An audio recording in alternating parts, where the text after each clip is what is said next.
Buenas noches a todos. Bienvenidos de nuevo al Colegio de Arquitectos de Cádiz.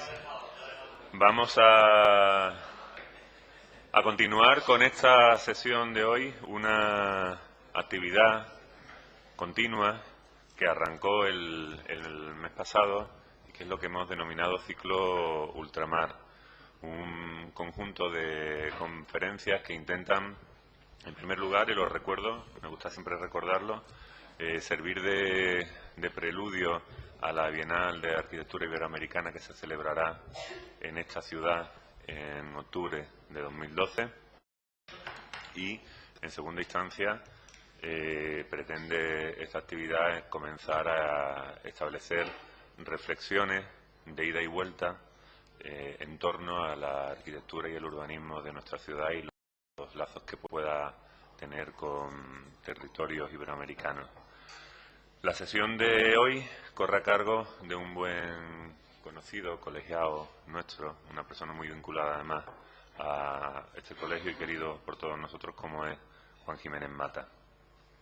Él nos va a hablar en la sesión de esta noche de un tema que es muy cercano a nuestra ciudad, como es la Catedral Nueva, de la cual es un profundo conocedor, no solo por su continuo y demostrado interés en torno al patrimonio histórico y a la investigación de ese patrimonio, sino en este caso por su experiencia específica y concreta de trabajo en la citada obra, en la Catedral Nueva. Nos va a hablar Juan de la figura de Vicente Acero como un personaje clave para entender una variante, una tendencia de la arquitectura barroca, que es aquella que entendía o ponía más énfasis en el entendimiento del espacio que en el valor ornamental de esa arquitectura o de ese espacio. Nos va a hablar de los problemas que el proyecto Vicente Acero tuvo para el desarrollo o durante el desarrollo de la catedral y de los posibles vínculos de ese proyecto y de la obra de Vicente Acero con el antes y el después de la arquitectura americana. En esta sesión de hoy, con Juan, nos acompaña precisamente la empresa Calam, la empresa constructora que está realizando los trabajos de intervención en esa catedral nueva, a quien personalmente quiero agradecer esa confianza en el colegio y ese compromiso con las actividades culturales que en este momento pues nos parece tan necesario. El compromiso de una empresa como Calam con este tipo de actividad no se demuestra solo con esta iniciativa, sino que en este caso hablamos de una empresa que dedica parte de sus ingresos a algo tan necesario en las obras de arquitectura como es la publicación de los resultados de nuestro trabajo, del trabajo de los arquitectos sobre esas obras, lo cual, insisto, es algo de agradecer. Su empresa es una empresa dedicada muy específicamente a la intervención en el patrimonio arquitectónico y sus resultados sobre la magnífica obra de la Catedral de Cádiz los veremos pronto. Agradecerle, por tanto a Calam como al Consorcio del Bicentenario, que es quien está patrocinando todo este ciclo Ultramar, insisto, la confianza en la capacidad que pueda tener el Colegio de Cádiz de hacer transmisible no solo a los colegiados, sino también a la sociedad, al público en general. Nos complace bastante que en esta sala no solo se encuentren arquitectos, sino que haya personas procedentes de los sitios más variopintos de esta ciudad y de la bahía, y como digo, agradecemos que el consorcio deposite en este colegio la confianza para hacer transmisibles todas estas actividades. Sin más, le voy a dar la palabra al representante de Calam para que nos cuente un poco el interés de su empresa en estar presente en esta actividad. Hola, buenas tardes.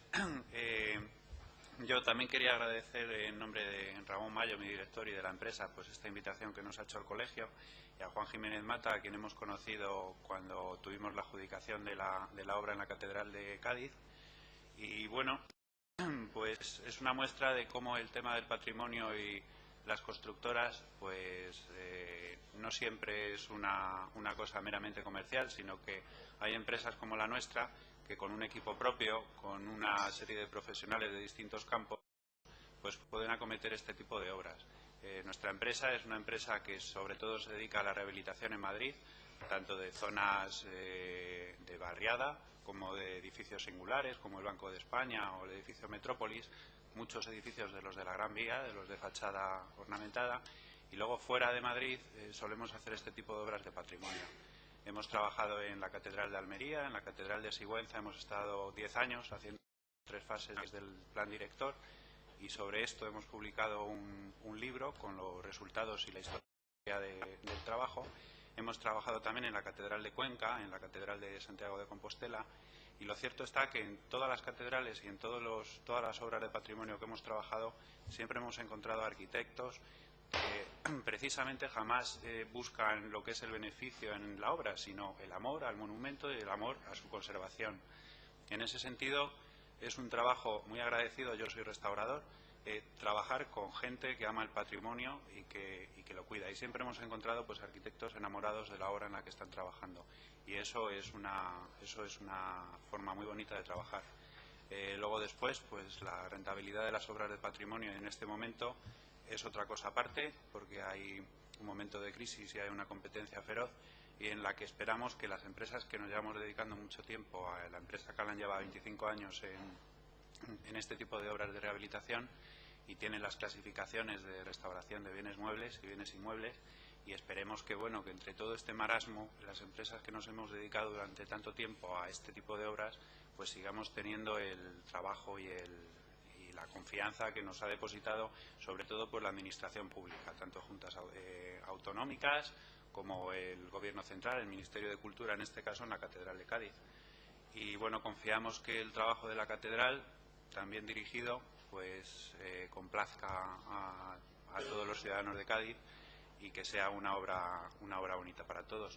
Y disfrutar de la conferencia de Juan José Jiménez Mata, porque también pues es un placer cuando trabajas en un sitio así, aprender del monumento, que yo soy de Madrid, yo no conocía la Catedral de Cádiz, y aprender sobre ella al tiempo que estás trabajando. Y nada más. Muchas gracias, Manolo. Sin más, decir que efectivamente ojalá muchas empresas como Calan entendieran que el amor y el esfuerzo que depositamos los arquitectos en nuestro trabajo es algo que merece una especial comprensión por parte de quien luego lo está ejecutando. Agradeceros, por supuesto, no solo esa actitud, que me parece fundamental, sino el estar aquí hoy con nosotros. Sin más, vamos a darle paso a Juan, que estamos deseando aprender nuevas cosas de la catedral. Muchas gracias a los dos, tanto a Manuel Montañés de la empresa Calan como a nuestro decano. Y bueno, y decir en primer lugar que estoy encantado, bueno, estar entre amigos como estamos y hablando de la Catedral de Cádiz, bueno, pues creo que lo tenemos todo, ¿no? De manera que yo voy a empezar mi intervención con una música que quiero que escuchéis durante un momento.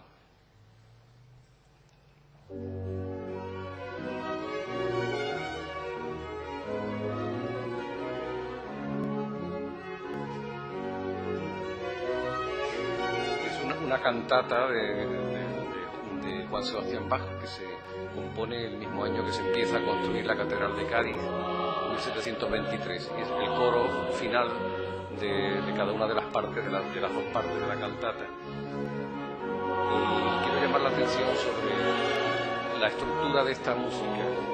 Hay un motivo musical que se repite como si se moviera en el espacio, que es el sustrato de la música. Es el mismo motivo que parece que va apareciendo en distintos puntos de un espacio sobre el que se mueve. y luego sobre esa estructura básica surge el coro. Eso. Quiero que sembrar esta idea porque luego tendremos ocasión de hablar de la catedral y de la composición de su arquitectura emparentada con otras arquitecturas que de alguna manera tienen algo que ver en pleno barroco con esta manera de componer, de que siempre hay un sustrato formado por un elemento rítmico que se mueve y sobre cuya estructura finalmente se construye.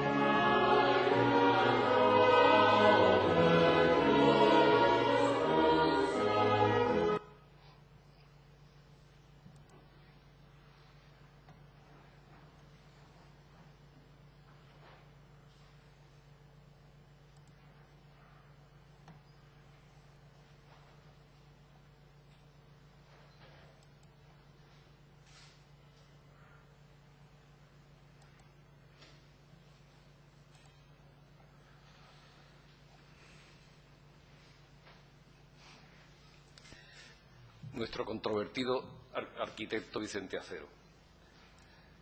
Antonio Pons, en 1794, furibundo académico, decía sobre la obra de la Catedral de Cádiz, que estaba paralizada en ese momento: no hay otro remedio que demoler la iglesia hasta el suelo y hacer cuenta de que se la tragó el mar. El académico local, don Tomás de Sisto, autor de un tratado de órdenes de arquitectura según Viñola, afirma en 1815: la confiaron enteramente a los débiles talentos del arquitecto don Vicente Acero, quien la empezó bajo sus mismos diseños con hierros tan considerables que ha sido muy difícil enmendarlos posteriormente y del todo punto imposible lograrlo en su totalidad. El tratadista Llaguno, en 1829, a pesar de seguir la tradición tipológica de las catedrales españolas, se diferencia de ellas por la extravagancia de sus partes y adornos que la hacen mezquina, ridícula y embrollada. Toda ella está llena de ángulos obtusos y agudos, unos entrantes y otros salientes, no solo en los pilares, sino también en las capillas, cuyas furiosas proyecturas en las cornisas quieren tropezarse unas a otras, y son tales y tantos los entortijamientos que apenas se halla una vara de línea recta en sus muros. Dios le haya perdonado. Recientemente, en épocas ya mucho más recientes,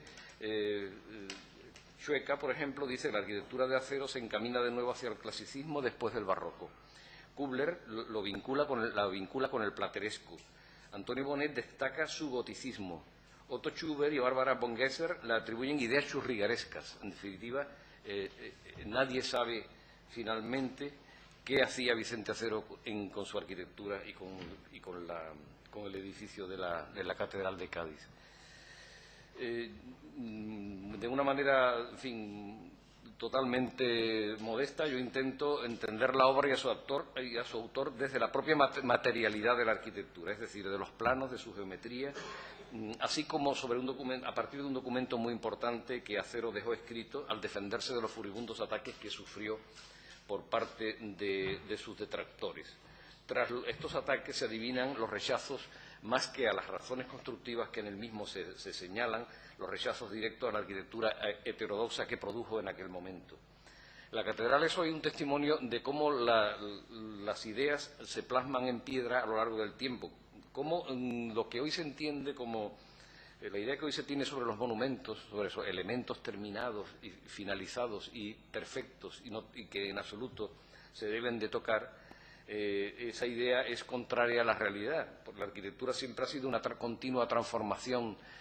Las ideas han cambiado con el tiempo y, por tanto, la arquitectura se ha producido de maneras contradictorias, ¿no? Y toda esa riqueza de contradicciones es la que finalmente se acumula en el edificio. Y esto no solamente ha sucedido en la Catedral de Cádiz, que es un buen paradigma de ello, sino, desde luego, en muchos otros edificios, ¿no? Como ya puso de manifiesto, como se puso de manifiesto con los estudios que sobre la mezquita de Córdoba hizo Rafael Moneo, ¿no? Donde el edificio primitivo era muy poca cosa y esas transformaciones son las que lograron que finalmente el edificio fuese algo de muchísimo valor, ¿no? De manera que hay que entender, por tanto, que la Catedral de Cádiz es la suma de todas esas transformaciones y que el monumento en sí mismo fue una transformación, no es algo que se haga de una manera definitiva y purista. En primer lugar, me quería referir a cómo se implanta la Catedral de Cádiz en la ciudad. Estos dos croquis, el primero de arriba señala la ciudad de 1645 y el segundo en 1718, inmediatamente antes de que empiece a construirse la catedral. Como se ve, la ciudad ha aumentado enormemente su extensión en estos años, ¿no? Estamos hacia 1720, cuando se viene la Casa de Contratación de Sevilla a Cádiz, en el momento de mayor esplendor de la ciudad, pero un momento de auge que enseguida va a disminuir y se va a producir el desenriquecimiento de la ciudad de una manera muy rápida. Sin embargo, esa ciudad que en ese momento es tan rica, entiende que el Cabildo Catedralicio entiende que la ciudad necesita una catedral de mármoles y hay diversos proyectos desde 1770 al menos para construir una catedral nueva. Que finalmente primero se piensa instaurar la catedral dentro del barrio del Pópulo, pero finalmente se decide demoler prácticamente un barrio entero para construir la catedral. El plano de la izquierda de arriba es la trama de la ciudad en planos anteriores a la construcción de la catedral, donde había un continuo urbano desde el barrio del Pópulo hacia Poniente. Es decir, la calle San Juan se relacionaba directamente, partía, digamos, del Arco de la Rosa y se derriba toda esa zona de la ciudad para implantar la catedral. En los otros planos, aparte de una foto de hace unos 20 años de la plaza y tal, donde se puede comparar con los planos y ver cómo se ha producido un vaciamiento enorme de edificios. En el plano de abajo de la derecha están en azul los derribos que se producen en el 19 para producir la plaza. En definitiva, es una dura operación de reforma interior la que se produce para instaurar la catedral.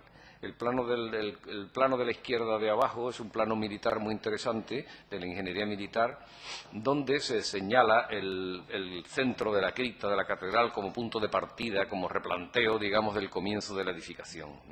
Este sentido de gran operación de reforma interior yo creo que es muy importante, porque no es como en otras ciudades andaluzas, donde la catedral siempre tuvo una situación religiosa heredada de siglos anteriores, hasta el punto de que ya en el siglo XIX, como digo, se hace esta operación que completa la plaza, proyecto que era mucho más ambicioso, donde incluso se quiso abrir una calle enfrente de la catedral para enlazar con la calle Cobos, con la calle, en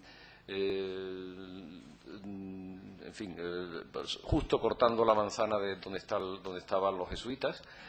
Pero la operación más interesante, a mi juicio, es cómo la plaza se intentaba abrir, incluso hasta el Palacio del Obispo, dotándolo de una fachada, en esta línea roja que aparece, dotándolo de una fachada abierta a esa plaza, de manera que la plaza de la catedral tendría una plaza secundaria a la izquierda, según se mira la catedral, que llegaría hasta el Palacio del Obispo, donde se colocaría una fachada nueva con toda nobleza que se abriera a esa plaza. Naturalmente la operación se queda mucho menos, pero fue deseos de la ciudad el que la catedral y su plaza tuvieran una gran importancia. Bueno, Vicente Acero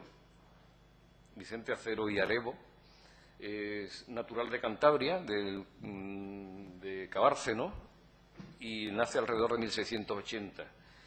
A principios del siglo XVIII ya está en Granada trabajando con Francisco de Hurtado en el Sagrario de la Catedral de Granada. Francisco Hurtado era izquierdo, era arquitecto, fue arquitecto del Sagrario de la Catedral de Granada, pero fue también el arquitecto de la Cartuja de Granada y formó toda una escuela de arquitectos desde allí, porque de allí salió un Duque Cornejo, Sánchez de Rueda, Francisco Pedrasas, que son los arquitectos del barroco andaluz del interior, de Osuna, Écija, Priego de Córdoba. Todo salió de allí. Parece ser que Vicente Acero fue su alumno preferido. Francisco de Hurtado, además de arquitecto, era ingeniero militar y, por tanto, con un conocimiento técnico muy importante que fue capaz de transmitir a Vicente Acero. Llama la atención su capacidad técnica frente a otros arquitectos del momento, que no disponían de esa... Esto debía estar parado. Ha sido al poner aquí esto. Bien. Como digo, fue su alumno preferido hasta el punto de que Hurtado lo lleva al Paular de la Sierra de Madrid para construir el transparente y ayudarle a él mismo. Esta obra del Paular va a tener también su importancia en la configuración de la Catedral de Cádiz. Pero antes de eso vamos a hablar un poco de la Catedral de Granada que tenemos en la imagen. Esto es un dibujo del historiador Rosenthal que interpreta lo que él entiende que fue el plano de Diego de Siloé. Naturalmente que en la Catedral de Granada aparece la gran idea del Renacimiento, que es el templo circular, ¿no? El templo perfecto, como dicen muchos tratadistas, era el templo, la rotonda, a partir de los primeros proyectos de San Pedro de Roma, que eran naturalmente centrados, ¿no? Pero, claro, el problema es que eso hay que adaptarlo a la liturgia y finalmente, para albergar un gran número de fieles es muy difícil hacer una iglesia en rotonda. Es necesario unirla a un salón. Y, bueno, hay todo un esfuerzo por cómo se contrapone una rotonda con un salón. En la Catedral de Granada lo resuelve Diego de Siloé mediante la aplicación un conflicto, ¿no?, entre dos edificios claramente distintos, ¿no? El salón es un salón renacentista, por supuesto, con pilastras, con columnas adosadas, pero finalmente cubierto con bóvedas góticas, y luego la rotonda se comprime en su unión con el salón mediante ese arco de casetones donde se corta la arquitectura. En definitiva, son como dos edificios absolutamente distintos, ¿no? La rotonda tiene un tratamiento de dorados de arriba abajo y una superposición de órdenes que en absoluto aparecen en el salón. Y hay, por tanto, una dualidad que Siloé resuelve mediante el establecimiento de dos polos, ¿no? El polo del altar mayor, que es el centro de la rotonda, y el coro, que lo coloca de alguna manera centrado en el salón. De manera que esa bipolaridad es la que resuelve la papeleta. Pero claro, Vicente Acero, a mi juicio, viene muy imbuido con estas historias de la Catedral de Granada. Él estaba, creo yo, absolutamente convencido de que se le podía dar una vuelta de tuerca mayor y llegar a una mayor compenetración entre rotonda y salón.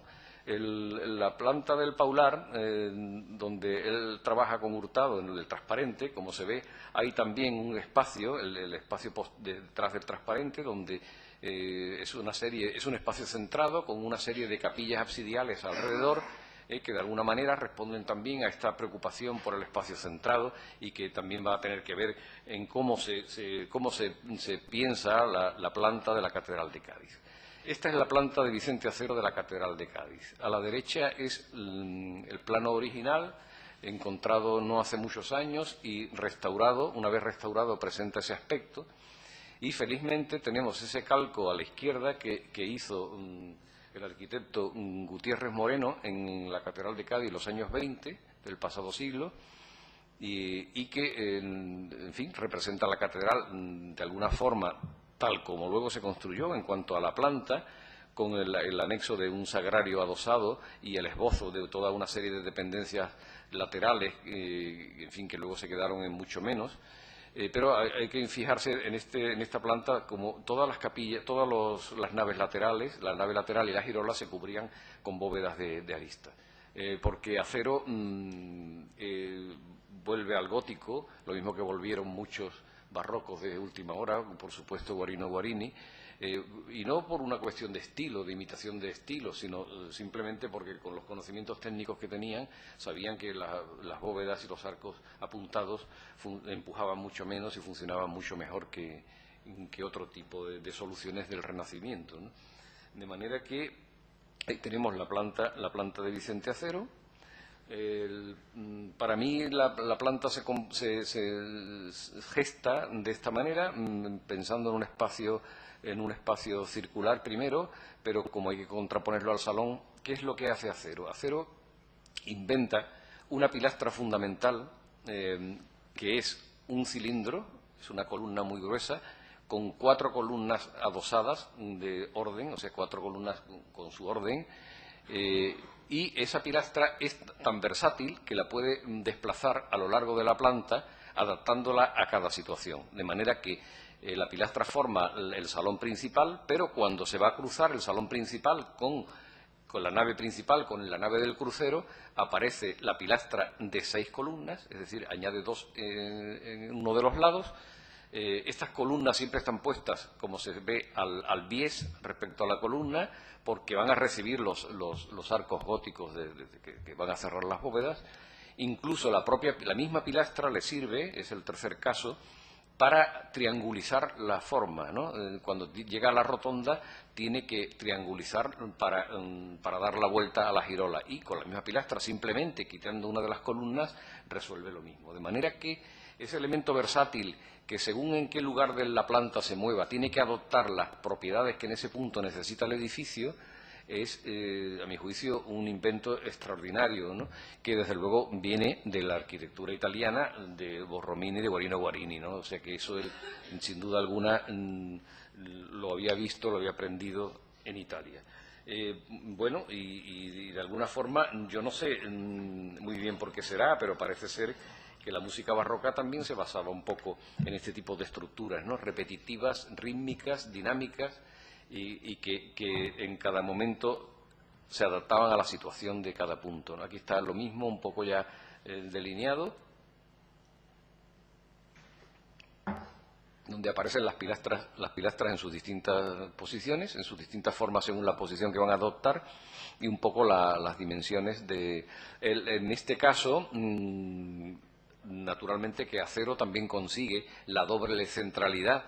Claro, el caso de la Catedral de Cádiz es muy singular porque prácticamente la rotonda es la mitad del edificio. O sea, no es como en Granada, que la rotonda es una parte muy, muy pequeña en relación con la totalidad. Aquí es mucho más. ¿Cómo se consigue? También hay una bipolaridad, sin duda alguna, que es, por una parte, la cúpula del altar mayor y, por otra parte, la cúpula central del crucero, ¿no? De forma que ese doble polo también aparece. Acero hace referencia en sus escritos a la Catedral de Segovia. En la Catedral de Segovia se ve muy claramente la importancia de la columna y la columna entendida como una continuidad entre la bóveda y los arcos y la propia columna, ¿no? Esta continuidad en las columnillas finalmente son abajo las que forman el haz de la columna.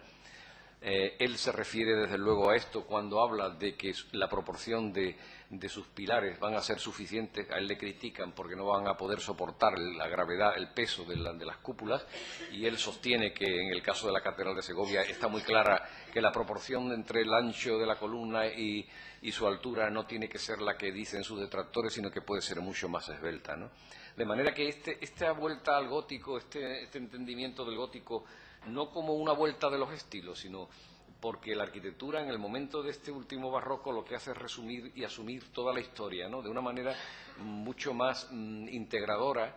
Ya se empezó en ello en el manierismo, ¿no? Pero de una forma mucho más integradora que lo que finalmente resulta cuando el neoclásico corta de raíz toda esta cuestión, ¿no?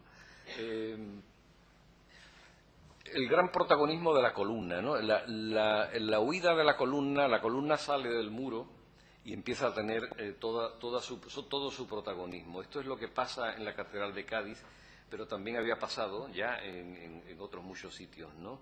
Este plano de Domenico Martinelli, que lo cita Tafuri en su libro Teoría de la Arquitectura, como este ejemplo de la salida de la columna como elemento que ya no forma parte del muro, que se separa absolutamente del muro y que adquiere todo el protagonismo para implantar la arquitectura, ¿no?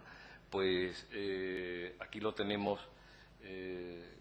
claramente, por supuesto, toda la obra de Palladio, San Jorge el Mayor, los libros de Serlio, el tratado, el cuarto libro de Serlio, que lo cita también Vicente Acero, dice Serlio: mas cuando acontece, como suele, entre otras muchas cosas, intervenir algunas columnas que con la variedad de sus disposiciones muestran en sí no haber medida según el lugar donde han de estar. Curiosamente, o sea, según el lugar donde han de estar, de manera que la planta no es una cosa isótropa, sino que depende del lugar el que se establezca, ¿no? Caramuel, que es el tratadista en el que se apoyan también Vicente Acero y algunos de los americanos que luego citaré.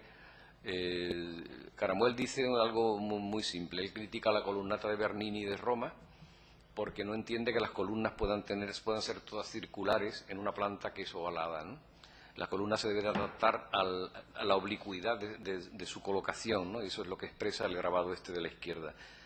En la Catedral de Cádiz, cuando llega la pilastra triangular, forma la rotonda, finalmente aparece esa pilastra curvilínea, que es la unión de la pilastra de 6 columnas que formaría el crucero, la unión del crucero con la nave principal, a la vez se intersecta con la última pilastra triangular y aparece toda esa pilastra curvilínea con curvas y contracurvas, por supuesto, ancladas en la arquitectura de Borromini, pero lo más interesante a mi juicio es el cañón esviado que apunta hacia el tabernáculo y cuya labra, desde luego, es muy dificultosa y muy brillante, ¿no? Porque la labra de esas piedras tienen que tener en cuenta la oblicuidad del corte, ¿no? Hay una relación, a mi juicio, muy directa con el Tratado de Caramuel, que, por supuesto, también Vicente Acero cita en su texto, en el texto en el que luego nos referiremos con más detalle, en el que rebate a todos sus detractores, ¿no? De manera que esa pilastra curvilínea de curvas y contracurvas es la que forma, digamos, la escenografía del tabernáculo y del altar mayor, y que luego, al llegar hacia arriba, es incluso esa curva y contracurva la directriz del arco que cierra la parte superior de la embocadura del altar mayor, ¿no? También sucede en los arcos del resto del edificio que la propia curvatura de la columna, de la gran columna, de la gran pilastra redonda, en la que va orlada de otras columnas de orden, esa curva, cuando llega arriba, también es la directriz del arco que cierra entre una y otra, de manera que el arco es un arco cuya forma, en el sentido transversal, es inversa a la que podría pensarse en un arco, es decir, cuelga hacia abajo. Eso es algo que luego veremos que viene directamente del gótico. Es una manera de entender que la labra de la piedra, la labra de los arcos, puede enmascarar incluso la forma que en principio es más entendida, más conveniente para un arco, como es la forma cóncava. El despiece de las dovelas puede tener una línea de esfuerzos cóncava, pero la dovela puede alargarse hacia abajo y colgar, ¿no? Y eso es lo que le da naturalmente al edificio de la catedral el enorme movimiento que tiene su planta y, en definitiva, el espacio barroco. El resultado es un espacio absolutamente barroco, a pesar de los enfriamientos posteriores que se producen, en el edificio por los arquitectos que vienen luego y el cambio del gusto que se produce. Esto es un poco, para qué voy a las fotos, realmente, en fin, está en la mente de todos, pero ahí está el arco, al que me refiero, con la directriz hacia abajo. Podemos citar como algunos elementos muy relacionados porque hay que pensar de dónde le venía a Vicente Acero, cuáles son las raíces culturales de Vicente Acero, ¿no? De dónde venía toda esta historia. En la Salud de Venecia, por supuesto, hay una rotonda octogonal también, que no, en este caso las capillas que se colocan en la periferia son mucho menos potentes que las de Cádiz, un edificio mucho más constreñido, y a la derecha es un grabado de Andrea Pozzo, que es un tratadista, es en la perspectiva para pintores y arquitectos.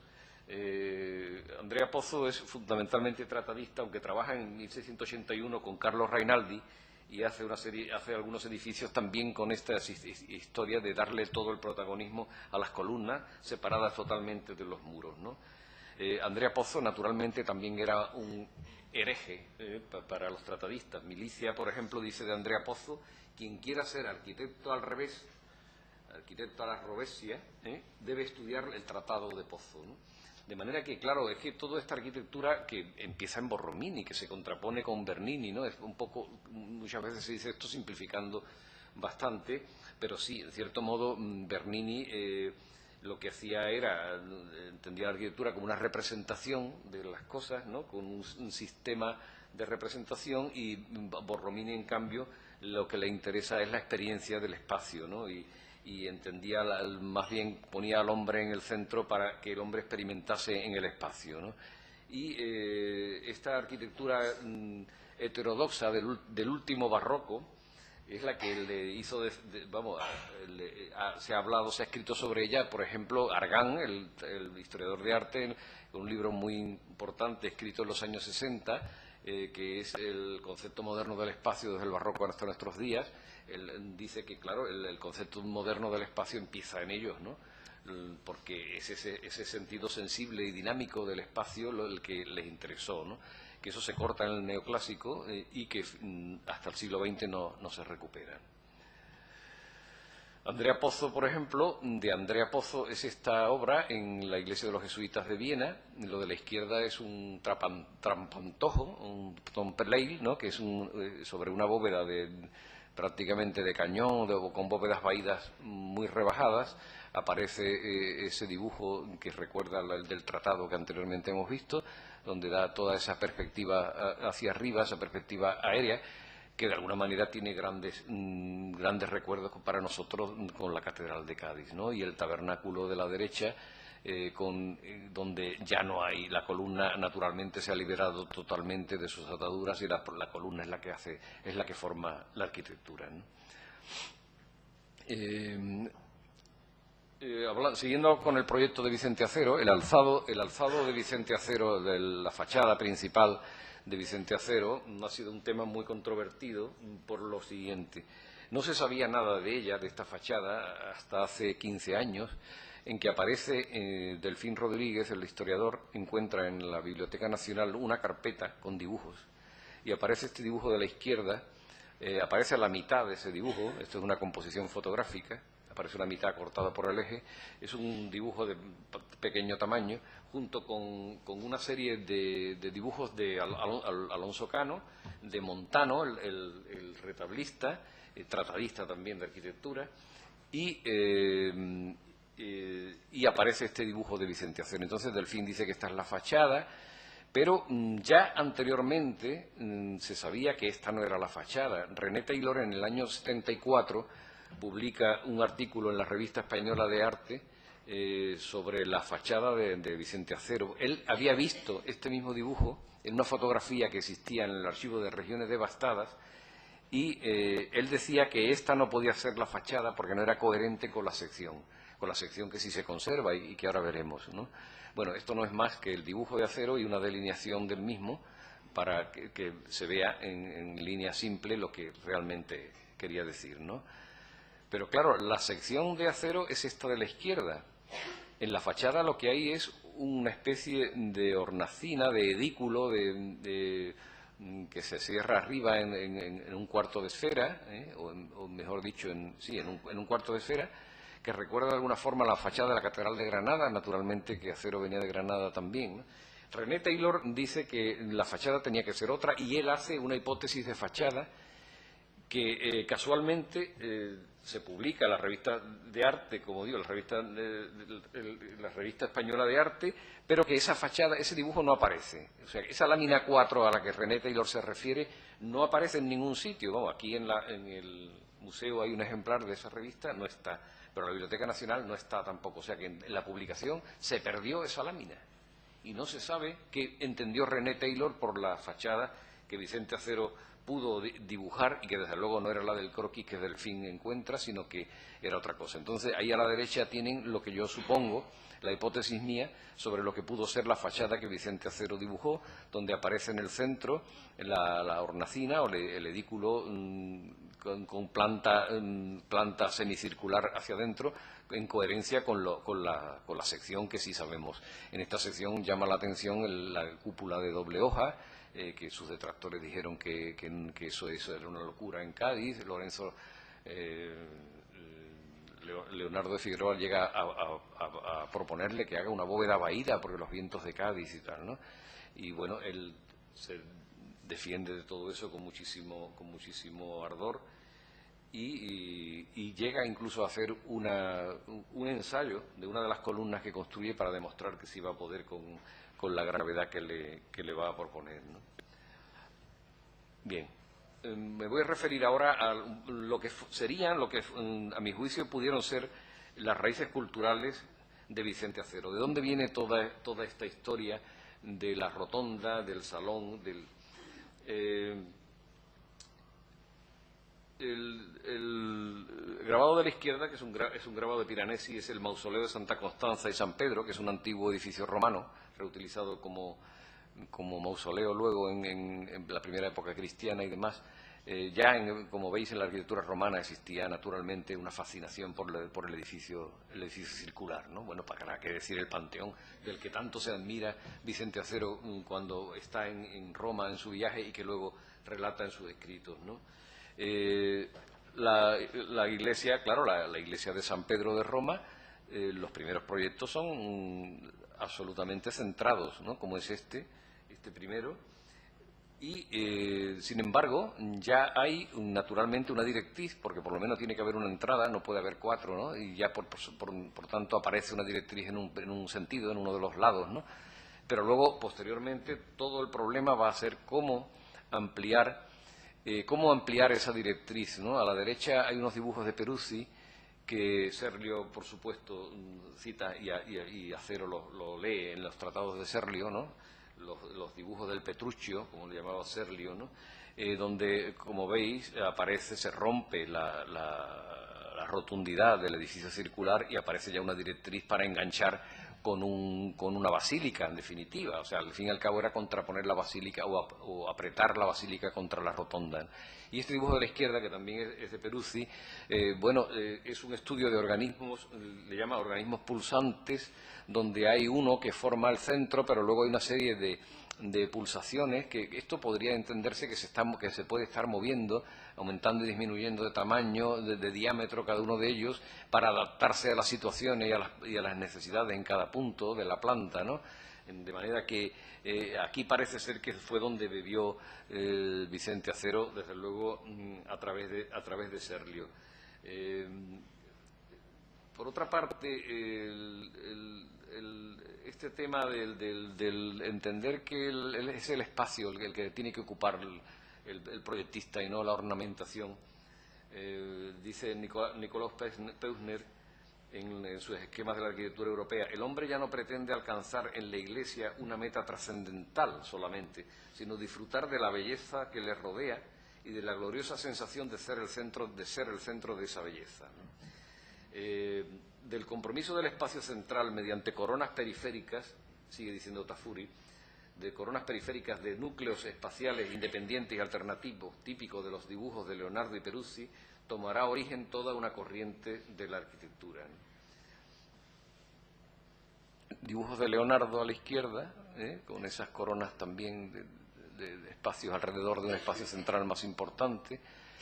Y las dos plantas con 50 años de diferencia para Santa María dei Fiori, de Arnolfo y de Francesco Talenti, 1300 y 1350, ¿no? Donde ya en una época se planteaban todas estas cuestiones, ¿no? Y aquí hay, bueno, evidentemente, de alguna manera se ha llegado a la solución de compromiso entre el espacio central del tabernáculo, del altar mayor, y la basílica, ¿no? Y eso estaba, como digo, desde muchos años antes, y ha sido una constante de toda la arquitectura, al menos la arquitectura de la iglesia, ¿no? Del templo. Y desde luego, anteriormente, en épocas romanas y tal, la basílica estaba por un lado y la rotonda por otro, pero en la arquitectura de la cristiandad se unen los dos elementos, ¿no? El plano de la Catedral de Londres, de Christopher Wren, 1675 a 1710, donde primero hay un proyecto absolutamente centrado, incluso con 3 entradas, ¿no? y el altar dispuesto en el cuarto lado, pero que bien pronto se vio que no, que había que prolongar esa planta centrada en basílica, y finalmente lo que se construye es lo de la derecha, ¿no? Estos son los dibujos de Montano, del tratadista, de Giovanni Bautista Montano, que aparecen del siglo XVII, de principios del XVII, que aparecen en la carpeta de dibujos de la Biblioteca Nacional, ¿no? Donde hay, a la izquierda hay un tabernáculo con una planta octogonal, precisamente, y esas columnas que se salen de los muros, ¿no? Y a la derecha llama mucho la atención el sistema del frontón roto con los ángulos obtusos, ¿no? de esas perspectivas tan forzadas, ¿no? que vemos naturalmente en nuestra catedral, ¿no? Y claro, Borromini, la planta de la linterna de San Ivo, donde bueno se trabaja también con esta relación entre las columnas, con este protagonismo que la columna adquiere, y naturalmente la planta de Guarino Guarini, para la iglesia. No tengo aquí ahora la referencia de esta iglesia, pero bueno, evidentemente volvemos un poco a lo mismo, cómo un elemento fundamental se va moviendo a lo largo del espacio, ¿no? Decía Guarino Guarini en sus dibujos de arquitectura civil y eclesiástica: la determinación formal es una búsqueda infinita que se resuelve mediante la repetición rítmica de la forma. En una arquitectura clásica, la decoración integra las pequeñas dimensiones de la espacialidad determinadas por las grandes estructuras del edificio, pero en realidad los elementos de la arquitectura clásica son solamente reveladores de la estructura simétrica y proporcional interna que se atribuye al espacio. Aquí, en cambio, las formas deben ser continuamente movidas y animadas para constituirse como fenómeno a lo largo de esta trayectoria de líneas, de trazados geométricos y matemáticos, es decir, deben manifestar fenoménicamente esta estructura, que no es más una estructura estática, sino dinámica. El movimiento espontáneo de dilatación y contracción no procede de ningún principio, sin embargo está difundido por entero entre los seres vivos. Las formas deben ser continuamente movidas y animadas para convertirse en fenómenos a lo largo de esta trayectoria de líneas, de trazado geométrico, la rítmica repetición de la forma hacia el infinito.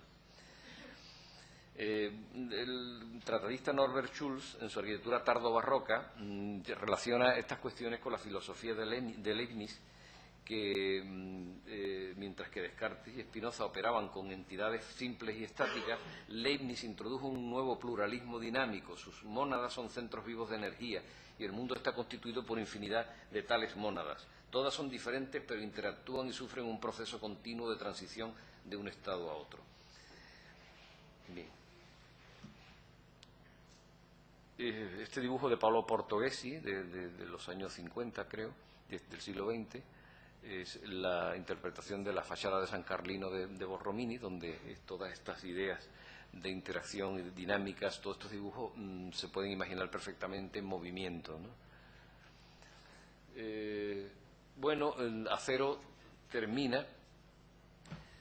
La Catedral de Cádiz se le hace la vida imposible y al final de su vida él marcha a Sevilla, trabaja en la fábrica de tabacos y demás, construye muy poco más, pero al final de su vida hace este plano para una colegiata en Antequera, donde lleva ya la idea que durante toda su vida tuvo en la mente, ¿no? de la contraposición de la rotonda con el salón, la lleva a sus últimas consecuencias mediante una rotonda absolutamente cerrada que se abre al salón mediante estos espacios hexagonales a ambos lados, como grandes espacios, como un crucero muy elaborado, ¿no?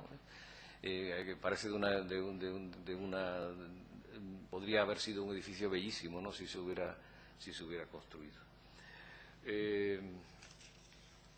Vicente Acero, como digo, tuvo problemas constructivos porque al cimentar la torre de Poniente empezó a trabajar en la Canal Romana y naturalmente aquello no había forma, era complicadísimo. Pero un poco fue el pretexto para que su arquitectura, que no se había entendido ni se quería, fuera muy criticada, ¿no? Entonces hay una serie de dictámenes de una serie de maestros que vienen desde Pedro de Rivera, que viene de Madrid, a otros muchos, ¿no?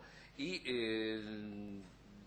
al final, en el año 29, ya él abandona la obra y escribe un texto que es el provocado don Vicente de Acero de los dictámenes que dieron, responde a los escritos en que se han contradicho la planta y alzado y tal. Y ese texto, que tiene unas 30 páginas, que él edita y distribuye, se explica, bueno, es un documento importantísimo porque raro es que en el pleno siglo XVIII un arquitecto defienda su obra por escrito, ¿no? Sin embargo, hay otros textos que cuentan la diatriba, esta historia, como por ejemplo el de Jerónimo de Peralta, que son los que realmente trascendieron y sí, están en todos los archivos, están en todos los sitios. Pero el auténtico, el de Vicente Acero, es curioso que el único ejemplar que se conoce esté en México, en una colección particular en México, ¿no? Lo cual luego nos dará pie en la última parte de mi intervención para hablar también qué es lo que pasa en México, ¿no? a partir de esta historia, ¿no? Bueno, Vicente Acero se defiende de los ataques que recibe su obra mencionando el Vaticano, el Panteón, el Jesús de Roma, las 7 basílicas, San Fidel del Milán, San José de Palermo, pero con muchos detalles, ¿no? Entre los autores, Acerlio, Bramante, Miguel Ángel, Viñola, Peregrino Tibaldi, el padre Pozo, Tosca, Fray Lorenzo de San Nicolás, Andrea Palladio y León Battista Alberti. O sea que de todos ellos cita textos y claro, son cosas que en este momento no tenemos tiempo para analizar detenidamente, pero no me quiero privar de leeros alguna historia porque me parece de un interés enorme, ¿no?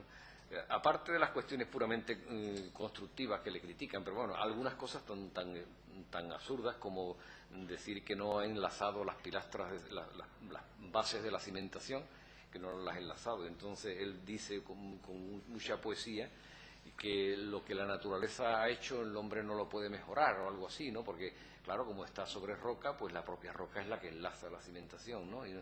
Y claro que en Sevilla hay que enlazar, naturalmente la Catedral de Sevilla, que es un terreno mucho peor, hay que enlazar las bases de la cimentación, pero que aquí no es necesario.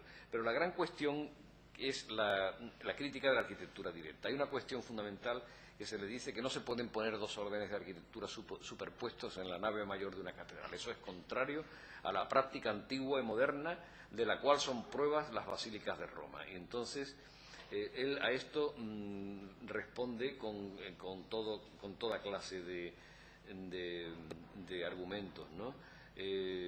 Aquí en este tema es en el que entramos en la verdadera discusión sobre la arquitectura. Entonces el Acero acusa a sus críticos de antiguos, simplemente. O sea, ellos responden al concepto antiguo de la arquitectura cuando él se considera un arquitecto moderno. ¿Por qué? Bueno, inmediatamente nos acordamos naturalmente de la querella entre Perrol y Blondel. Blondel era el antiguo y Perrol era el moderno. Simplemente la modernidad consistía en defender la inventiva. O sea, los órdenes estaban muy bien y eran un tratado, un camino, pero la arquitectura tiene que hacerse inventando. La arquitectura antigua también se hizo inventando en su momento, ¿no? Entonces, él, por ejemplo, cita algunas de las cosas que dice Caramuel, porque como los antiguos se tomaron licencia para las piedras a su modo, nos la dieron también a los modernos para que labremos al nuestro, sin sujetarnos a leyes ni preceptos de otros, ¿no? Caramuel en eso es totalmente radical. Pero el padre Vicente Tosca, que era mucho más precavido y que lo cita a Acero continuamente, su Tratado de Arquitectura de 1712, a pesar de recomendar el seguimiento de las normas de los antiguos arquitectos, sigue a Caramuel matizando: no pretendo con esto prohibir a los modernos la libertad de discurrir nuevas trazas y formar ideas con que adelanten este arte, pero quisiera ver esta novedad más en la planta que en los cuerpos de su elevación y perfiles. Entonces me parece una cosa interesantísima para ponerla con Vicente Acero. O sea, la novedad principal de Vicente Acero es el tratamiento de la planta, precisamente. Es lo que plasma, es lo único que construye, él hace la cimentación y poco más. Y una vez que eso está plasmado en piedra, condiciona el resultado del edificio. O sea, el resultado del edificio es barroco porque la planta es barroca, pero es de este barroco dinámico y que produce un gran esplendor en la formación del espacio, ¿no? Y es curioso porque el padre Tosca dice precisamente que quisiera ver las novedades más bien en las plantas, que ya está bien de plantas y tal, y que en los alzados luego es muy secundario, ¿no? Claro, Acero está inmerso en este debate entre antiguos y modernos. Se encontraba al tanto Vicente Acero, y lo demuestra en este escrito de su provocado don Vicente, se encontraba al tanto de las publicaciones teóricas, ¿no? Como el curso de arquitectura de Daviller, impreso en París en 1720, soporte conceptual que utiliza para defender una arquitectura moderna frente a la antigua de Bramante y Juan de Herrera. Las críticas sobre el Escorial son furibundas, ¿no?, donde dice que el Escorial tuvo que desmontar una serie de... porque había hecho los elementos de arquitectura tan robustos que no soportaban su propio peso, ¿no? O sea que, claro, la arquitectura es un equilibrio entre masas, no puede ser ni muy robusto ni muy delgado, pero tiene que tener el peso proporcionado para que... porque en la arquitectura de la piedra lo importante es la gravedad, es el peso propio del material, no es como la arquitectura moderna donde es mucho más importante la sobrecarga que el peso propio. Entonces, lo importante era lo que pesaba en sí mismo la masa de la piedra, ¿no? Y claro, él dice que tiene que haber un equilibrio, que no pueden hacerse las cosas todo lo robustas que se quieran, porque llega un momento en que son tan robustas que pesan más de la cuenta y su robustez no es suficiente para su propio peso. De manera que el lograr ese equilibrio es lo que él entiende que hay que hacer y que él es capaz de hacer porque entiende la piedra y entiende sus condiciones, ¿no? Él estima contraproducente que los maestros que le critican traigan como ejemplo el templo del Escorial, que él critica con dureza. Dice, pues habiéndole aumentado gruesos a sus pilares sobre las trazas que entre otros muchos dieron los referidos Viñola y Pellegrino, y no habiendo cuidado de aligerar el grave, se vio obligado su artífice a quitar 11 pies a la elevación de la obra. Acero ataca directamente a Leonardo de Figueroa, el gran arquitecto de la Iglesia del Reino de Sevilla, señalando la distancia que media entre la profesión de albañil y la de arquitecto. Aunque venera a Figueroa por su biblioteca y por las obras que ha hecho, no se explica cómo no entiende, porque Leonardo de Figueroa, uno de los que le critica, no entiende que el vigor y la seguridad de las obras es tanto mayor cuando tiene de aumento la calidad de la materia. O sea, no es lo mismo construir con ladrillo que construir con mármoles de Mijas, ¿no? Que con menor corpulencia en los pilares se conseguirá mayor firmeza en los que constaren de más sólido material. Señala la diferencia que existe entre la piedra de la Catedral de Sevilla, que se corta con gran facilidad con acero de Candiles, y la de Cádiz, que se labra a fuerza de gasto de fino acero de Milán. Replicar así que este material y sus cortes no es de la profesión que ejerce el maestro Figueroa, y se responde que a ninguna se le puede ni debe permitir que meta su voz en ajena mies. O sea que para opinar sobre arquitectura tan crespa, y me quiero detener sobre este término, ¿no?, es necesario tener conocimientos teóricos de aritmética, geometría y álgebra y conocimientos de la práctica, como él posee y ha demostrado en Granada, el Palar de Segovia, Guadix y Cádiz, y en sus largas caminatas en estos reinos y en las provincias de la Italia. Bueno, la arquitectura tan crespa, él mismo está crespo, no está encrespado, ¿no?, en esta defensa de esta furia, ¿no?, de Borromini también, ¿no?, de este furor, ¿no?, de la arquitectura. La arquitectura crespa, naturalmente el término barroco no se había inventado, no tenía nada que ver con churriguera ni con la decoración, era arquitectura crespa. Crespa es furiosa, ¿no?, pero encrespado no es rizado, pero rizado como se riza el mar, ¿no?, o sea, no ondulado, sino rizado con ángulos agudos, ¿no? Esa es la arquitectura, claro, esos son los entrantes y salientes de las cornisas, ¿no? En fin, tampoco tengo tiempo para mucho más, ¿no?, pero él, por ejemplo, se refiere, y este es un tema interesante, se refiere a las alabanzas que recibe del Marqués de Berbón cuando viene a Cádiz, y el Marqués de Berbón es el autor del planito ese de implantación en la ciudad, ¿no?, que era ingeniero militar. El Marqués de Berbón aplaude los cortes que ha visto en los panteones, es decir, en la cripta. Añadió que no esperaba ver otros que imitasen a los que había visto en Guadix, ignorando que su inventiva disposición y ejecución había sido de don Vicente. La distancia que hay de la posibilidad de fabricar un edificio de albañilería a otro de cantería, con primor y acierto, siendo ambos de crespa idea, solo la puede comprender el que con suficiente perfección fuere profesor de la arquitectura, porque las obras de albañilería son el canto llano de esta que con alguna propiedad se puede llamar música, pero las de cantería son el contrapunto, por la variedad de la calidad del material de que se usa en ellas y por los extraordinarios cortes que concurren, ¿no?, que se ven en esos cañones desviados que antes hemos visto, ¿no? El último punto del documento relata a Acero las críticas de algunos sobre la forma de cerrar la cripta, dejando para su mayor confusión como él dice en sus palabras, dejando para su mayor confusión abierto el rotundo, y así se mantiene sin puntales ni clave de las comunes. Acero, para hacer la cripta, tiene más luz que la del Escorial y menos peralte, la bóveda plana de la cripta. La construye con un anillo de andamios, y coloca el primer círculo de dovelas, y lo cierra. Una vez que lo cierra, retira la cimbra o el andamio y lo vuelve a colocar con un diámetro algo menor, vuelve a hacer otro anillo y cierra, y así sucesivamente, y naturalmente deja el centro abierto. Y eso, claro, causa extrañeza en un sitio donde no se conoce la arquitectura de piedra, porque en Cádiz la arquitectura de piedra que hay es la de las fortificaciones, pero es bastante primaria, ¿no? Y causa, por lo visto, extrañeza, y los propios que le critican, se lo critican, ¿no? Como que eso no puede sostenerse, ¿no? Hay un artículo muy interesante sobre las bóvedas planas. Bóvedas planas en España solamente hay el Escorial, las dos que hay en la Catedral de Lugo, que son de 5 por 5 metros, que son absolutamente planas, que son bóvedas de Aveil, que tienen una traba interna a la bóveda, la dovela, y son totalmente planas, y la de Cádiz, ¿no? Y este artículo es el catedrático de Madrid de las bóvedas. Lo hemos tenido aquí no hace mucho tiempo, pero su nombre no lo recuerdo. Él dice que no se sabe si cuando se construye la del Escorial se sabía que una bóveda no tiene clave. Un arco sí tiene clave, y si se le quita la clave se cae el arco, pero una bóveda no. Pero que desde luego Acero lo sabía, ¿no? Está clarísimo.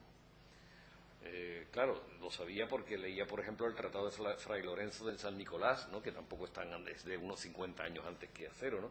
Que dice: advirtiendo que la media naranja, encerrando cualquier hilada empezada, está segura por hacer el empuje sobre sí misma, y así no hay dificultad para hacer linternas, ¿no? De forma que, claro, esto lo cita Acero también, y es que ya Lorenzo de San Nicolás lo decía, ¿no? La construcción de la cripta es la prueba y promesa de lo que podría haber sido el templo, tal como dice Acero, y siendo como es lo ejecutado un mínimo rasgo del primor que se verá y descubre la elevación y geometría del diseño. Sin embargo, nada de eso pasa. En el año entre el 29 y el 30, Acero abandona la obra. En el 32 trabaja de nuevo en Guadix, en la portada de Santiago de la catedral, y en el 38 en la fachada principal de Guadix. En el 39 es la planta de Antequera, y ahí se termina la cosa, ahí se termina Acero, ¿no?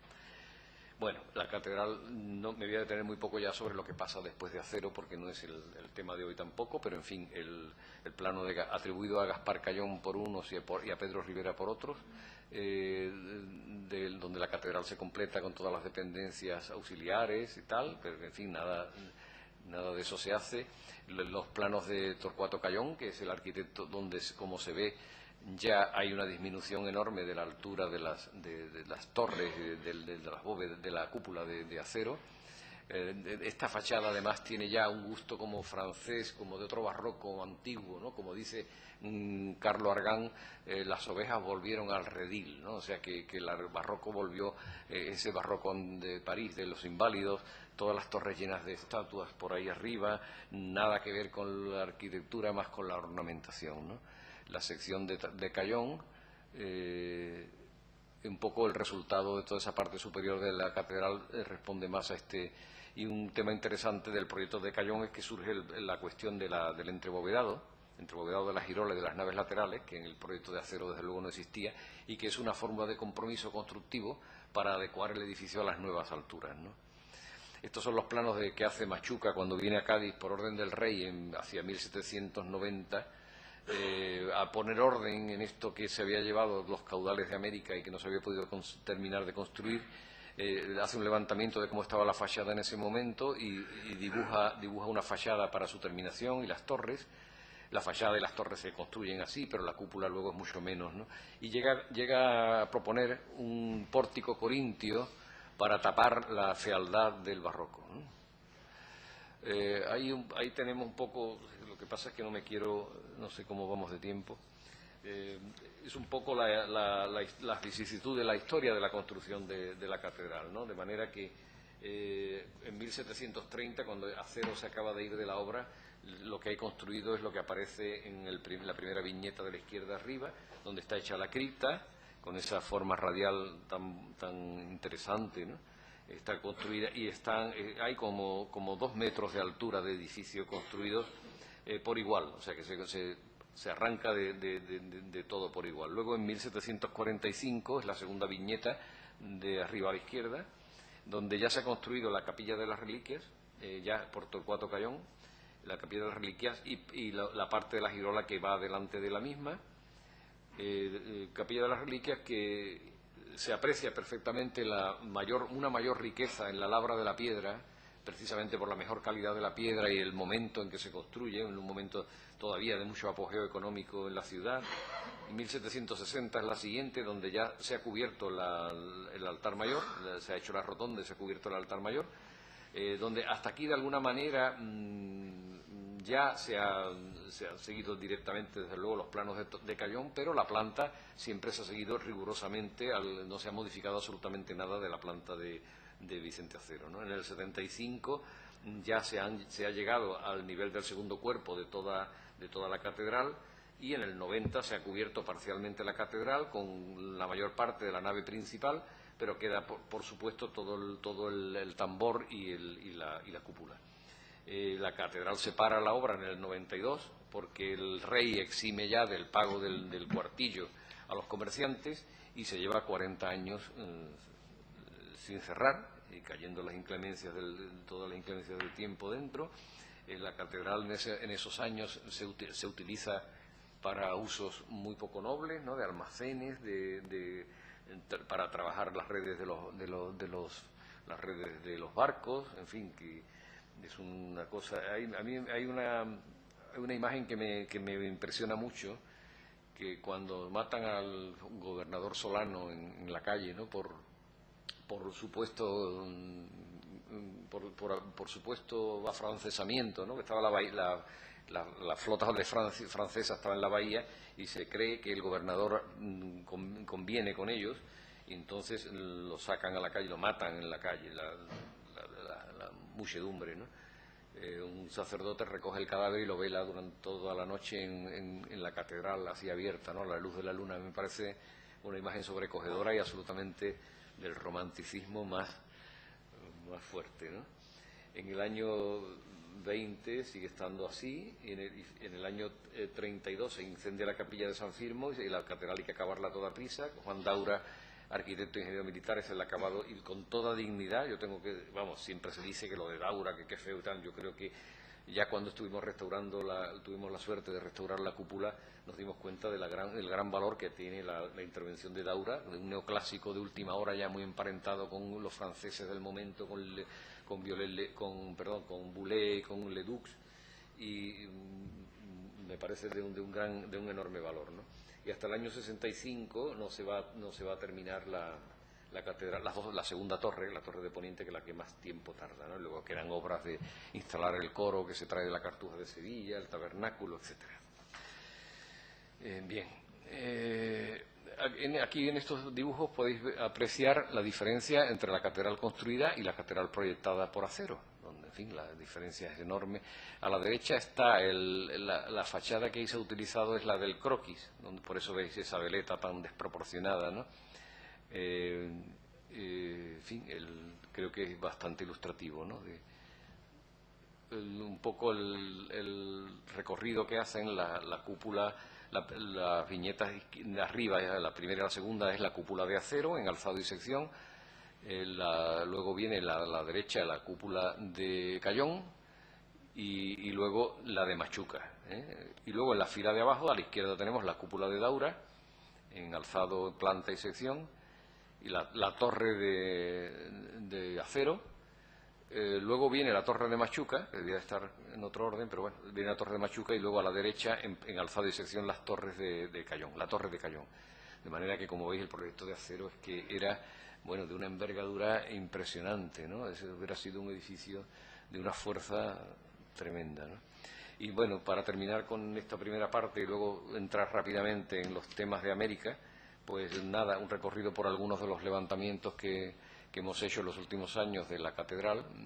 Este es un plano a nivel de pavimentos, en la cripta y en la planta general, a la izquierda a nivel de proyección de bóvedas, y a la derecha a nivel de cornisas, donde aparece toda la planta de los deambulatorios superiores de la girola, que son los entrebovedados, espacios que hay entre la bóveda que se ve desde el interior de la catedral y la que forma la cubierta.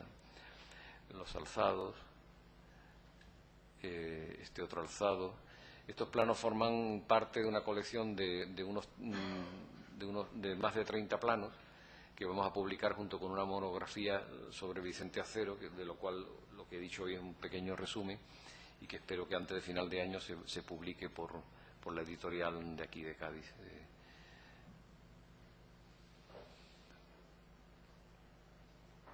Esta sección extraña, ¿no?, por los ejes de las torres, ¿no?, donde se ven todos esos espacios intersticiales, ¿no?, de la catedral, ¿no? Bien, y con esto damos el salto a América.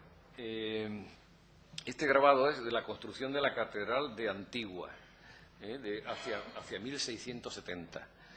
Bueno, me gusta mucho, y por eso lo he traído, dos ideas, ¿no?, de este grabado. La idea del abigarramiento, el trabajo abigarrado, ¿no?, de construir un nuevo mundo, ¿no?, de cómo está reflejado en este grabado, ¿no?, este ansia por ocupar el espacio y por poderlo utilizar rápidamente, ¿no?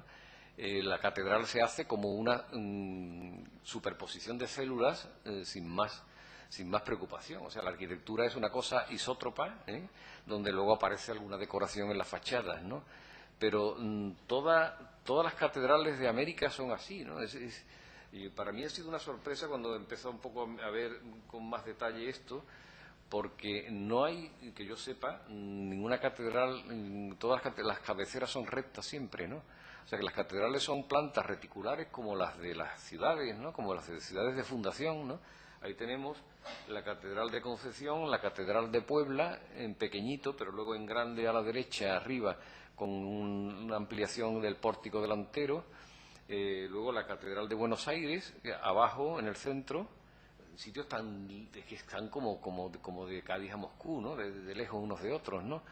La Catedral de Lima, a la izquierda abajo, y la Catedral de México, a la derecha abajo, ¿no?, donde aparece el sagrario, al cual me voy a referir enseguida, a la derecha. De forma que todas las catedrales son esas plantas en cuadrícula. El altar mayor está en cualquier sitio, o sea, está en uno de esos espacios intermedios.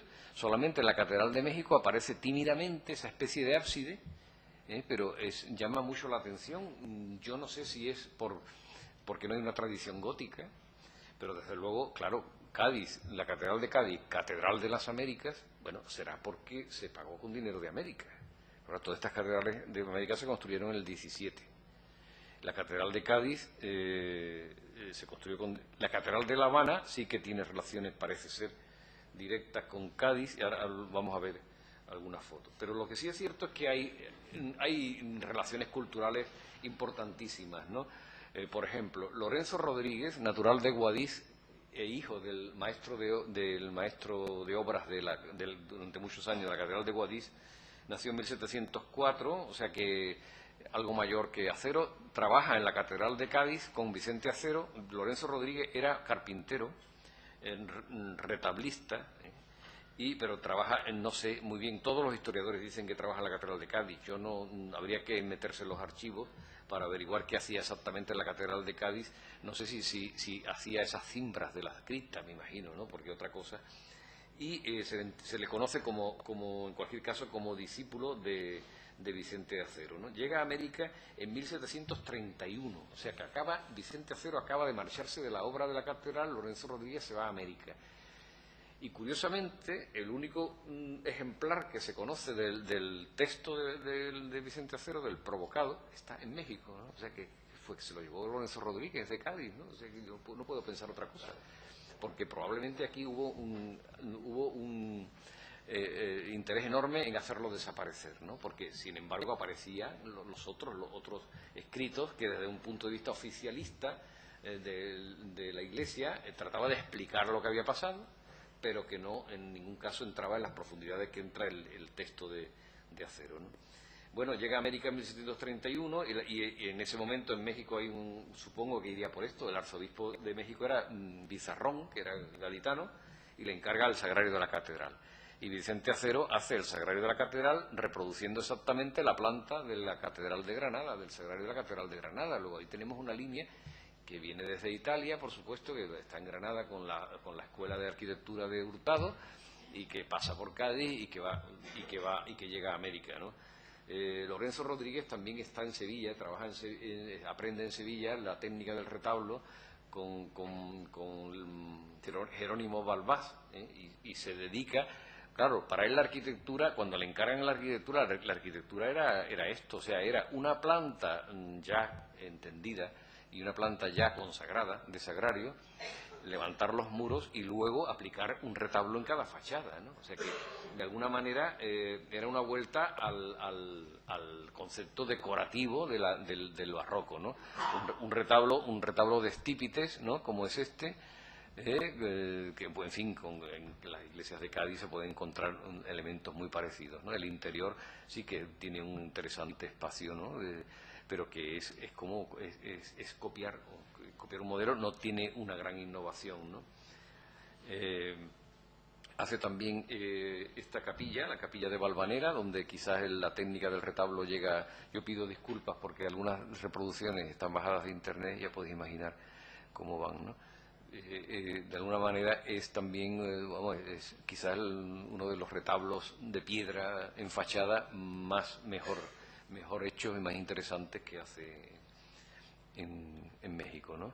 La Catedral de La Habana, bueno, Pedro de Medina, gaditano, que trabaja en las Puertas de Tierra, y se va a La Habana en 1763. En La Habana no había catedral, la catedral se hace en los años 60 sobre la antigua iglesia de los jesuitas, pero se le hace dos torres curiosamente diferentes en sus proporciones, aunque son iguales, son como motéticas, ¿no? Y la fachada, bueno, si Pedro de Medina era de Cádiz, qué duda me cabe que esto se estaba haciendo pensando en la Catedral de Cádiz, se llevaba en la retina. Lo que pasa es que es una especie de copia formal, ¿no?, más que profunda, porque la catedral por dentro es una iglesia de salón, que sin más, con una cornisa ondulada, pero no tiene más riqueza espacial, ¿no? Pero el gran personaje para mí es el discípulo de Lorenzo Rodríguez, a su vez, que es Francisco Guerrero y Torres, que es un arquitecto, a mí me parece, de un tamaño colosal, ¿no? Aquí tenemos la capilla del Pocito, que construye en 1777, a partir de 1777, y a la derecha tienen un modelo del modelo de Serlio de templos romanos. Serlio le llama templos romanos, donde parece que puede estar bastante inspirada, bueno, que por otra parte es una planta romana que Serlio reproduce en su tratado, pero que evidentemente se utilizó bastante por estos arquitectos del último barroco. A partir de Borromini, los centroeuropeos, por supuesto, los Dientzenhofer en Praga, en Bohemia, Neumann, en fin, una serie de arquitectos que siguen ese último barroco en toda Centro Europa y que curiosamente llega a América, también a Brasil, a través de los jesuitas, ¿no? Pero ciñéndonos a nuestro arquitecto, hace la Capilla del Pocito con esta planta, que es este edificio, que es también naturalmente directamente enraizado en esta arquitectura centrada que viene de Borromini y de Guarino Guarini. A la izquierda está la planta dibujada por él mismo y luego los alzados y algunas fotografías y hace también en la Iglesia de la Enseñanza, que es esto, donde desde luego la portada no es un simple retablo, ¿no? Aquí hay arquitectura, o sea que la columna, el protagonismo que toma la columna para construir esa fachada es una cuestión puramente arquitectónica y nada que ver con lo de su maestro Lorenzo Rodríguez, que era más decorativo, ¿no? Y las dos pilastras que enmarcan la portada, ¿no? Hay toda una arquitectura en esa entrada, ¿no? Pero lo que más quería yo señalar sobre Francisco Guerrero y Torres es como, en fin, responde a ideas que vienen desde Caramuel, ¿no? O sea que ese capitel que se ve tan mal en esa columna y que va inclinado respecto, no se coloca horizontal, se coloca inclinado, como decía Caramuel, en la columna, en esa columna que se ha hundido en el subsuelo de México, ha perdido la base, ¿no? Se ha hundido en el subsuelo, pero que el capitel sigue, por supuesto, en esa posición inclinada. Bueno, pues son las cuestiones que Caramuel había y que Vicente Acero naturalmente tiene en la arquitectura de la catedral, en esos viajes, en esas ubicuidades tan interesantes, ¿no? Y hace este patio en la Casa de los Condes de San Mateo, en México, con unos alardes estructurales. O sea, es una gente que tiene un conocimiento técnico tremendo, ¿no? Lo mismo que Acero, ¿no? Esos son arcos cruzados, como veis, embrochalados, que decimos ahora, ¿no? Para las vigas, pues lo mismo, los arcos se tocan, se integran uno con otro en 4 puntos en el patio, y no hay columna, por supuesto, en el punto donde se intersectan, van directamente al muro, pero es que esos arcos tienen una luz de 16 metros. O sea, que es un alarde estructural.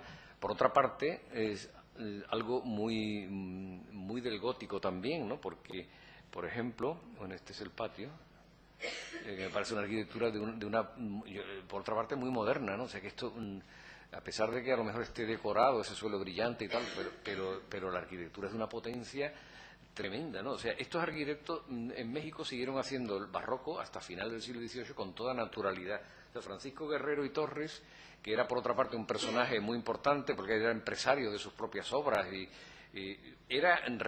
cuando se crea la academia en México se la reconoce como académico directamente, pero sin embargo él se sigue pitorreando de la academia y haciendo la arquitectura que a él le interesa, cosa que aquí en España era impensable que pudiera suceder, ¿no?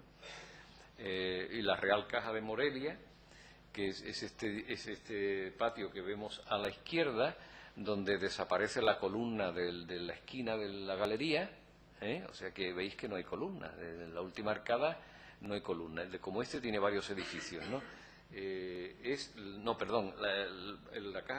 La Real Caja de Morelia es el del centro y el de la izquierda es el Palacio de la Inquisición de México, ¿no? Son edificios donde el alarde estructural parece que es un interés tremendo, pero claro, es que es curioso, es que eso de quitar la columna de la esquina del claustro ya pasaba en el gótico, es que está muy cerca. A la derecha tenéis el claustro del Palacio de la Generalitat de Barcelona, donde la columna de forma que eso de que estos arquitectos del último barroco lo que hacía es que integraban de la historia de la arquitectura todo lo que realmente les interesaba, ¿no? Y por supuesto que una rotonda del Renacimiento, por supuesto, pero no despreciaban ni mucho menos el gótico, ¿no? Parece que tenían una visión mucho más integradora de la cultura arquitectónica que se había movido a lo largo de toda la historia, ¿no? Y nada, yo creo que con esto he hecho una pequeña incursión en América, que tampoco mis conocimientos me permiten mucho más, pero que invito, en fin, a los compañeros jóvenes que hay aquí y, por supuesto, de otras profesiones, a que se investigue y que sobre todo estos temas que me parecen de un interés muy grande, ¿no? Y nada más, muchas gracias por vuestra paciencia.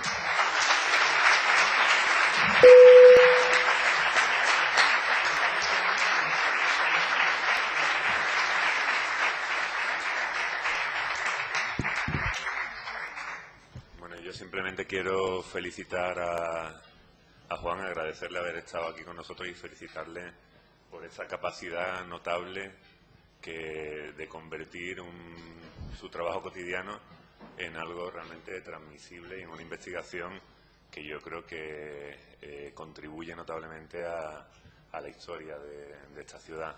Así que felicitarle efectivamente por este trabajo y agradecerle que nos haya presentado hoy esta aportación fundamental de Vicente Acero como un personaje sin el cual la Catedral de Cádiz pues no sería evidentemente lo que es al día de hoy, aunque no pasara efectivamente de los cimientos. Pero esto también conviene recordarlo. Es verdad que, como él bien ha dicho al principio, la arquitectura es una transformación continua y el resultado de lo que vemos hoy en nuestras ciudades pues es el resultado de un proceso en el que participan muchas personas y en el que la historia se construye día a día.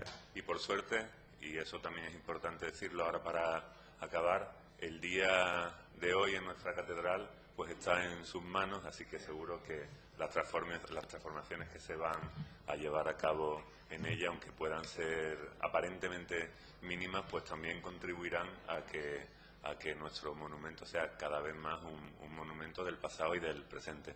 Muchas gracias a Juan y a los asistentes. Recordarles simplemente que la próxima sesión será el 24 de marzo, el próximo 24 de marzo, y nos tocará entonces hablar de La Habana. Muchas gracias a todos. Muy amable, gracias, Ramón.